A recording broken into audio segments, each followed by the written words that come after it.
mana kalen rua lui song te ka tonin soi long kan rua lai ni min ngai sual ti trin tu dang kan ngai lo eng dang re kan ngai bil lo Seru buena acha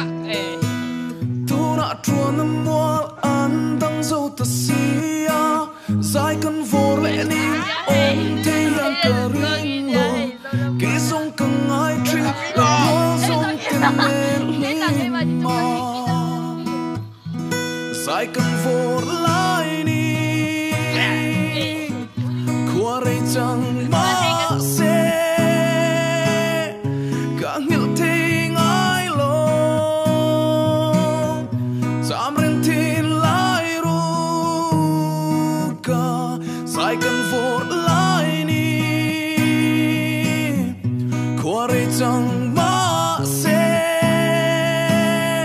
ka ngil te ngai lo sam ren tin lai ru ka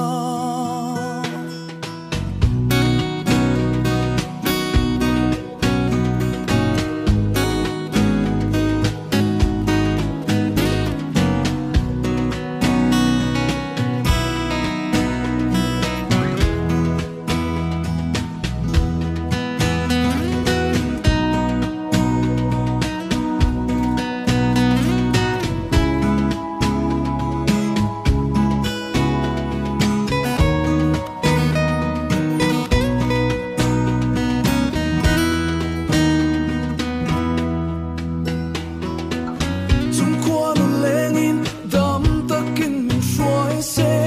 tarang ton le ni ala her venge yang chatin lung wala fak sai kan vor le theina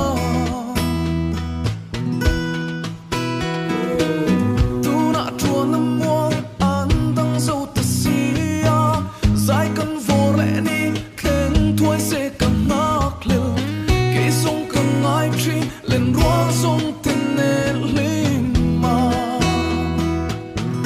sai kan vor lai ni kwa rei chang ma se ka ngil te ngai lo sam ren tin lai ru ka sai kan vor lai ni kwa rei chang ma se ka ngil te ngai lo sam ren tin lai ru ka sai kan vor lai ni kwa rei chang ma se ka ngil te ngai lo sam ren tin